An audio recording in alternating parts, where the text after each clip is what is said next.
سلطان صلاح الدین ایوبی سلطان نور الدین زنگی کے بہترین دوست تھے۔ بہت کم لوگ یہ جانتے ہیں کہ سلطان صلاح الدین ایوبی نسلاً کرد تھے۔ آپ ہی وہ عظیم شخصیت ہیں کہ جنہوں نے 90 سال کے طویل عرصے کے بعد بیت المقدس کو صلیبیوں سے آزاد کروایا تھا۔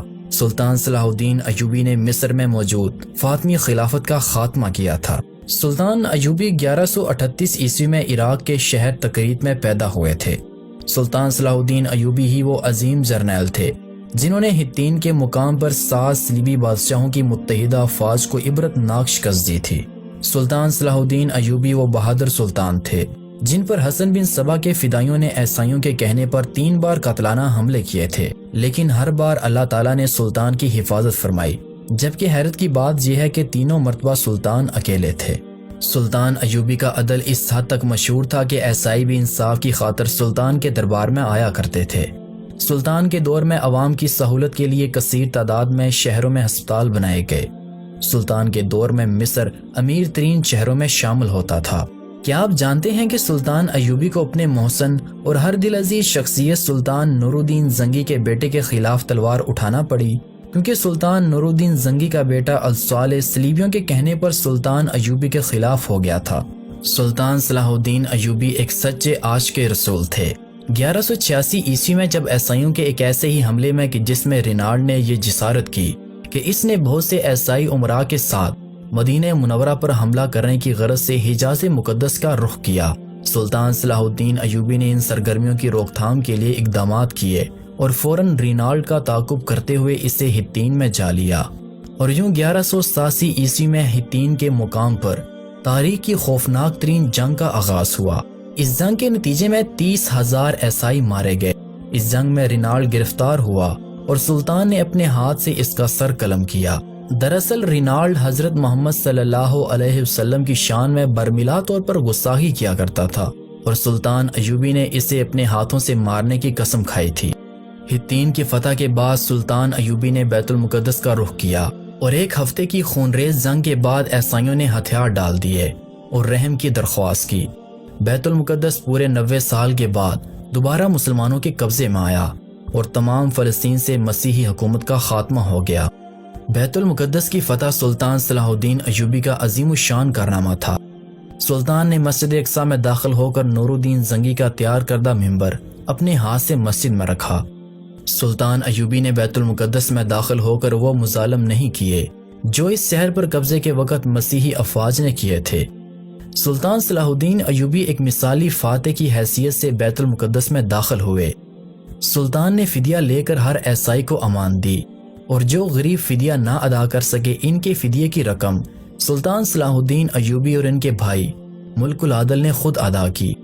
بیت المقدس پر فتح کے ساتھ یروشلم کی وہ مسیحی حکومت بھی ختم ہو گئی جو کہ فلسطین میں 1099 عیسوی سے قائم تھی، اور یوں جلد ہی سارا فلسطین مسلمانوں کے قبضے میں آ گیا، اور بیت المقدس پر تقریباً 761 سال مسلسل مسلمانوں کی حکومت رہی۔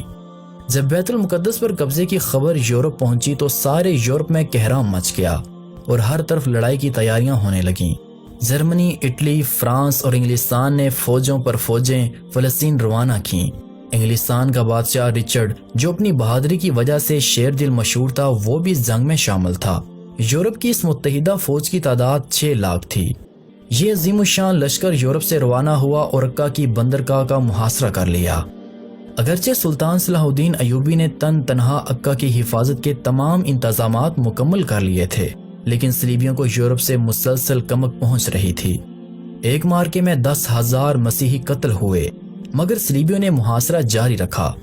لیکن چونکہ کسی اور اسلامی ملک نے سلطان کی مدد نہ کی، اس لیے صلیبی ناکہ بندی کی وجہ سے اہل شہر اور سلطان کا تعلق ٹوٹ گیا۔ سلطان صلاح الدین ایوبی باوجود پوری کوشش کے مسلمانوں کو کمک نہ پہنچا سکے۔ بلاخر اہل شہر نے امان کے وعدے پر شہر کو عیسائیوں کے حوالے کر دینے پر آمادگی ظاہر کی۔ فریقین کے درمیان معاہدہ طے ہوا جس کے مطابق مسلمانوں نے 2 لاکھ اشرفیاں بطور تاوان جنگ ادا کرنے کا وعدہ کیا، اور مسلمانوں نے ہتھیار ڈال دیے۔ مسلمانوں کو اجازت دے دی گئی کہ وہ تمام مال و اسباب لے کر شہر سے نکل جائیں، لیکن رچرڈ نے بدعہدی کی اور محصورین کو قتل کر دیا۔ عکا کے بعد صلیبیوں نے فلسطین کی بندرگاہ اسکلان کا رخ کیا۔ اسکلان پہنچنے تک عیسائیوں کا سلطان کے ساتھ 11 مرتبہ مقابلہ ہوا۔ ان سب میں اہم مارکا ارسوف کا تھا۔ سلطان نے جواں مردی اور بہادری کی درخشندہ مثالیں پیش کیں، لیکن چونکہ کسی بھی مسلمان حکومت بالخصوص خلیفہ بغداد کی طرف سے کوئی مدد نہ پہنچی، لہٰذا سلطان کو پسپائی اختیار کرنی پڑی۔ واپسی پر سلطان نے اسکلان کا شہر خود ہی تباہ و برباد کر دیا، اور جب صلیبی وہاں پہنچے تو انہیں اینٹوں کے ڈھیر کے سوا کچھ حاصل نہ ہوا۔ اس دوران سلطان ایوبی نے بیت المقدس کی حفاظت کی تیاریاں مکمل کیں، کیونکہ اب عیسائیوں کا نشانہ بیت المقدس تھا۔ سلطان نے اپنی مختصر سی فوج کے ساتھ اس قدر عظیم الشان لشکر کا بڑی جرت اور حوصلے سے مقابلہ کیا۔ جب فتح کی کوئی امید باقی نہ رہی تو صلیبیوں نے صلح کی درخواست کی۔ فریقین میں معاہدہ ہوا، جس کی روح سے تیسری صلیبی جنگ کا خاتمہ ہو گیا۔ اس صلیبی جنگ میں سوائے عکا کے شہر کے مسیحیوں کو کچھ حاصل نہ ہوا اور وہ ناکام واپس لوٹ گئے۔ رچرڈ شیر دل سلطان کی فیاضی اور بہادری سے بے حد متاثر ہوا۔ سلطان صلاح الدین ایوبی بڑے بہادر اور فیاض تھے۔ لڑائی میں سلطان نے عیسائیوں کے ساتھ اتنا اچھا سلوک کیا کہ مسیحی آج بھی سلطان کو عزت کی نگاہ سے دیکھتے ہیں۔ سلطان کو جہاد کا اتنا شوق تھا کہ ایک مرتبہ سلطان کے نچلے دھڑ میں پھوڑے نکل آئے، جس کی وجہ سے وہ بیٹھ کر کھانا نہیں کھا سکتے تھے۔ لیکن اس حالت میں بھی سلطان کے جہاد کی سرگرمیوں میں کوئی فرق نہ آیا۔ صبح سے ظہر تک اور عصر سے مغرب تک سلطان برابر گھوڑے کی پیٹھ پر بیٹھے رہتے اور جنگوں میں حصہ لیتے رہتے۔ سلطان کو خود تعجب ہوتا تھا اور کہا کرتے تھے کہ جب تک گھوڑے کی پیٹھ پر رہتا ہوں تو ساری تکلیف جاتی رہتی ہے، اور اس سے اترنے پر پھر سے تکلیف شروع ہو جاتی ہے۔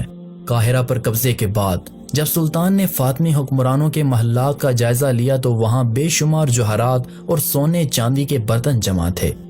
سلطان نے یہ ساری چیزیں اپنے قبضے میں لانے کے بجائے بیت المال میں داخل کرا دیں۔ موجودہ دور کے ایک انگریز مورخ لین پول نے بھی سلطان کی بڑی تعریف کی ہے۔ وہ لکھتا ہے کہ سلطان کے ہم عصر بادشاہوں اور ان میں ایک عجیب فرق تھا۔ بادشاہوں نے جاہ و جلال کے سبب عزت پائی، اور سلطان نے عوام سے محبت اور ان کے معاملات میں دلچسپی لے کر ہر دل عزیزی کی دولت کمائی۔ سلطان صلاح الدین ایوبی کی قائم کردہ حکومت ان کے والد نجم الدین ایوبی کے نام پر ایوبی سلطنت کہلاتی ہے۔ سلطان صلاح الدین ایوبی کے قریبی دوست اور اس وقت کے مورخ قاضی بہاؤالدین زکریا شداد لکھتے ہیں کہ سلطان ایوبی کی صرف 2 خواہشیں تھیں، ایک یہ کہ فلسطین کو صلیبیوں سے پاک کریں، اور سلطان کی یہ خواہش پوری ہوئی۔ سلطان ایوبی کی دوسری خواہش یہ تھی کہ فلسطین کی فتح کے بعد حج ادا کیا جائے، مگر سلطان کی یہ خواہش پوری نہ ہو سکی۔